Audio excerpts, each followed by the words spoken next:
This video is sponsored by Squarespace. The Last of Us Season 2 Episode 3 is here, and this might sound surprising, but I think this is actually the exact kind of Episode 3 I wanted, following the events of Episode 2. I've heard a few people saying in the game that they cut to the chase a hell of a lot quicker there. Joel's dead, Ellie is angry, so hop to it. And I think that makes sense for a game where you are the player and where you're more actively or directly invested. You don't need to flesh out character motivations as concretely, and you don't need so substantial an arc. You can just play the game and travel and be satisfied by all the challenges and action along the way, knowing there's a good level of story underneath it. But TV is different. We need more space for characters to breathe. We need to sit with the weight of what's happened much more. In a game, you can just have a long section of travelling some sort of path, navigating an environment, and just the aesthetics and the mood and the feel of it giving you what the character feels. But here I think we need something a bit more overt, and we need a clear arc for each episode,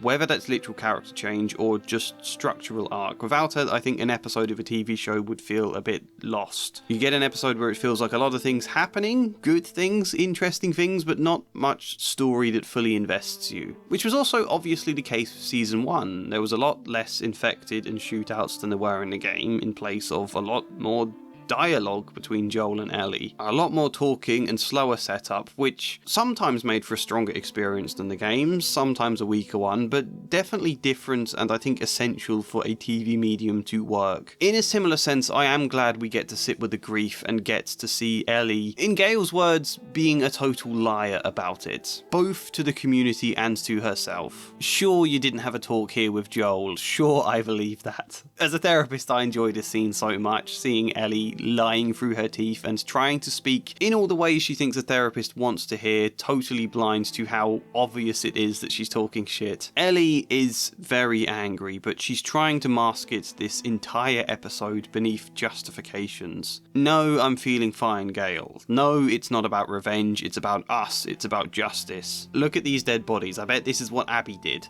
I find that kind of struggle within her this episode really interesting and really tragic, and I'm hoping we get to see it peel away in the next few episodes with her rage really coming to the surface. I think that's much more interesting and fresh than just having rage from the off. But there's a lot of stuff I want to talk about this episode. A lot of good stuff, a lot of meaning I want to drill into, but also a few problems. It's not a perfect episode. Let's get into all of it, starting with Tommy. I remember thinking it was interesting in episode 1 when Ellie was paired with Tommy for that long scene of shooting. It was a great way to highlight the breakdown that's happened between Joel and Ellie, the fact she's not doing this with Joel, but I also thought, okay, are we going to see something build in the relationship between these two this season? And now Joel's dead, I think that's a definite yes. But it's intriguing to think how. Currently, Tommy is the opposite reaction to Ellie. He wasn't there when Joel died, he was busy fighting off an entire horde and trying to save his wife and son from a bloater. He saw a ton of good people in Jackson die that day and he almost died himself. He cares about Joel, and I believe if this was the case of saving Joel, then yeah, he would have gone. Maybe even in the immediate aftermath of Joel's death. Had Dina told him what she knew then, maybe then he would have gone. But the time jump of 3 months feels a deliberate choice to move events into spring, a time of rebirth and rebuilding. He's had to stick around trying to help people rebuild, and there are just other priorities. The graves have been placed 10 miles out, you know, they're not the focus. There are other things they need to do, and even other better ways to grieve. Thematically, he's been choosing the path of Joel's watch rather than Joel's gun. But is Tommy going to stay this way? No, almost certainly not. I think on that symbol of rebuilding, it's interesting to see him lose motivation when trying to help rebuild this house, passing the hammer over to Jesse instead. I think that tells us exactly what's going to happen with Tommy. Something is going to draw him out of Jackson, and my sneaking suspicion is it's his concern for Ellie, rather than grief or vengeance for Joel. We had that scene in episode 1 between them, and now again, here he is acting like a father figure to Ellie in the absence of Joel, talking to a therapist for advice about her, worrying about her, comforting her. Perhaps partly because of Joel's death, partly even because of Sarah's death. Tommy might feel a sense of responsibility for her. And I talked a lot in my last 2 videos about how young Ellie still is. I suggested everything she's been through has potentially hindered some of her emotional development. This is a smart, capable, tough girl who, like many children that have grown up in hostile environments, can seem aged beyond their years, but also seem the reverse. This Ellie is still very much a child, and they build on that idea even more this episode. We continue to see her wanting to build a metaphorical armour out of all of these guns, and this idea of Curtis and Viper, trying to be that, to be strong, to seem badass. Me, I was trying to sound like a badass. But do you really believe any of it? Of course you don't. This is exactly what children do when they want to feel strong. They emulate superheroes and the sort. Even this girl is saying she feels safe with a hammer, but she had no chance of defending herself here. That wasn't the thing to keep her safe, it was distance they needed. Distance. Ellie feels like a child trying to behave as an adult and carry the weight of an adult. And it's so tragic to watch her struggling with that. Ellie's plan for avenging Joel itself was very childish. The lack of any planning, her insistence on wearing Converse, I'm waiting to see what that point means. Her refusal to ask Dina for help, and the fact she'd never have accepted any from Seth had Dina not arranged it. Joel is dead, therefore I have to be strong, I have to manage on my own. But she can't. She shouldn't have to. Ellie still needs a father figure. And I really enjoy this contrast being set up, not between revenge and forgiveness, but between seeking care and support and trying to heal versus lonely tunnel-visioned revenge. And again, I don't know the second game, I don't want it spoiled for me, but I have heard Tommy is very different there, that he is seeking revenge. If that's true, I mean, I don't know how it works, but I imagine that could work very well in the game. But this version of Tommy and this version of Ellie also work very well here. And I have so much respect for an adaptation that actually tries to adapt and think creatively about how they can do something new whilst still being faithful to the heart of the story. There's 2 ends of a spectrum when it comes to adaptation. There's just pumping out something that's exactly the same but lacks any creativity in it because you're just trying to make money, or there's completely changing everything the original story stood for. And I think what The Last of Us is doing is a sweet spot in the middle between those 2 extremes. In many ways, her arc this episode is kind of lying about everything, none of her lies being believed by anyone, and yet that fact mattering less and less as she settles into the road she wants to take. I'll accept whatever the council decides. I'm just going to bed. Okay, fine, 6. For the record, I don't believe you. The real punch, though, comes from Gale when she tells Tommy, "Some people just can't be saved." I think we can tell from that moment on, this is an idea Tommy is internally going to clash against. Joel saved Ellie. Joel killed a ton of people and then lost his own life in the consequences for saving Ellie. Or he helped her survive, at least. But Season 1 and Game 1 was all about the difference between surviving and trying to actually live, to find meaning, to grow. It's not enough Ellie has survived if you're now going to watch her lose herself. Because then, did Joel save anything at all? I'm going out on a limb here, but I think this statement to me feels like everything Season 2 and 3 is going to be about. Some people just can't be saved. Is that true?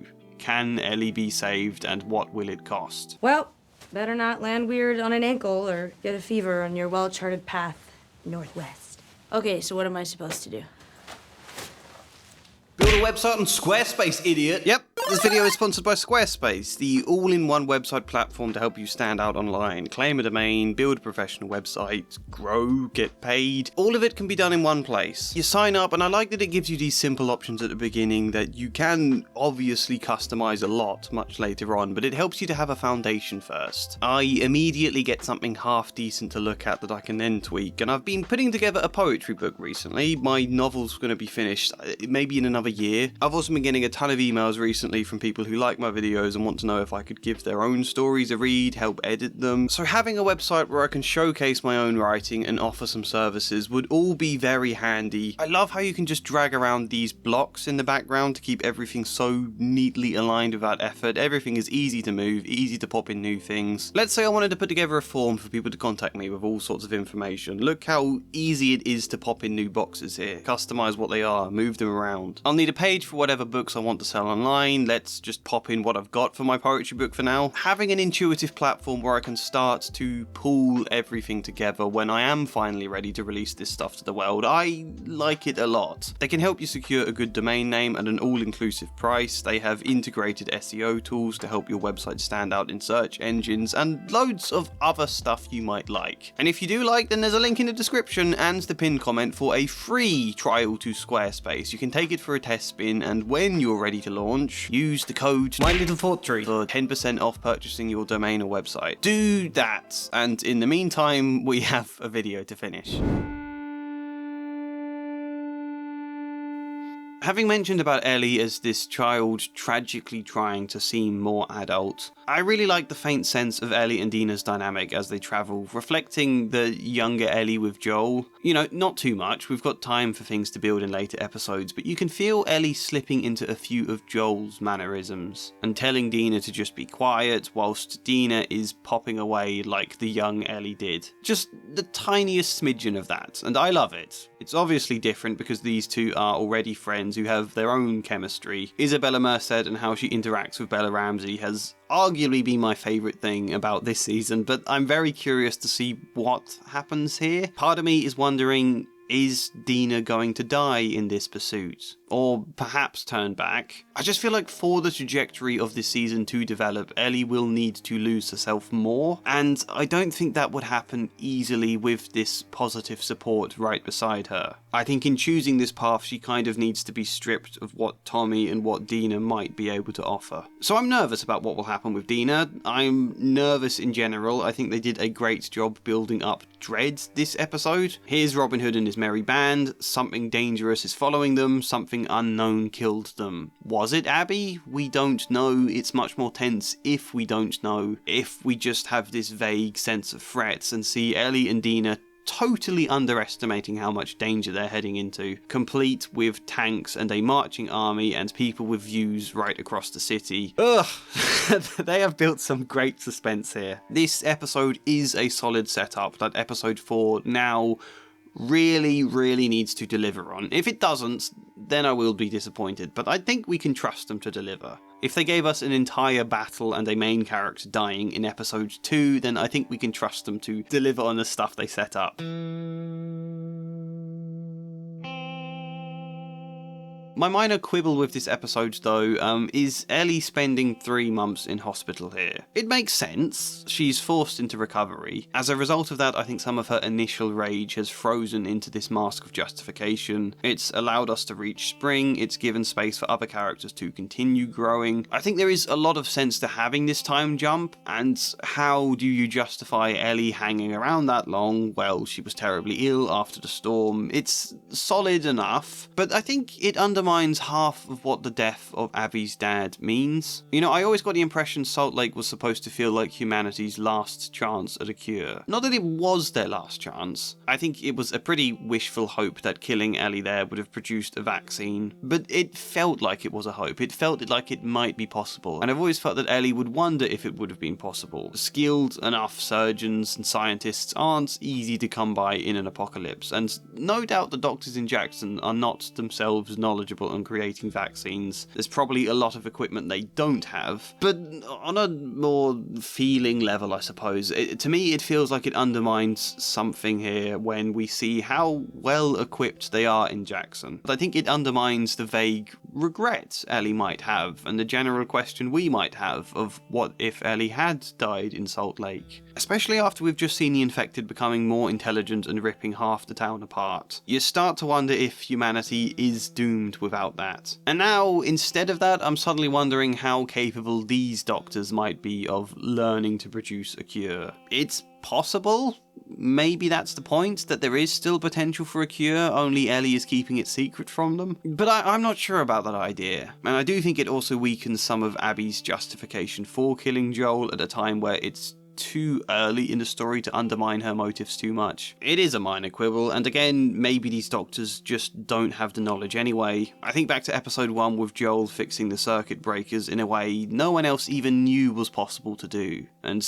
how easily this kind of knowledge fades. Will Dina even remember this fact? What else will no one ever get to pick Joel's brains about? But I think this is a solid 7.5 out of 10 episode. Nothing wrong with it really, and I do appreciate the breathing space a lot, but this is still basically a setup episode. You're just naturally not going to rank those kind of episodes as highly. Maybe if episode 4 does take these building blocks and fully deliver on them, then I would bump up this score, but we'll have to wait and see what episode 4 is like. Let me know what you think. Comment your thoughts, good or bad, like the video if you liked it, subscribe, maybe even support me on Patreon or buy me a coffee.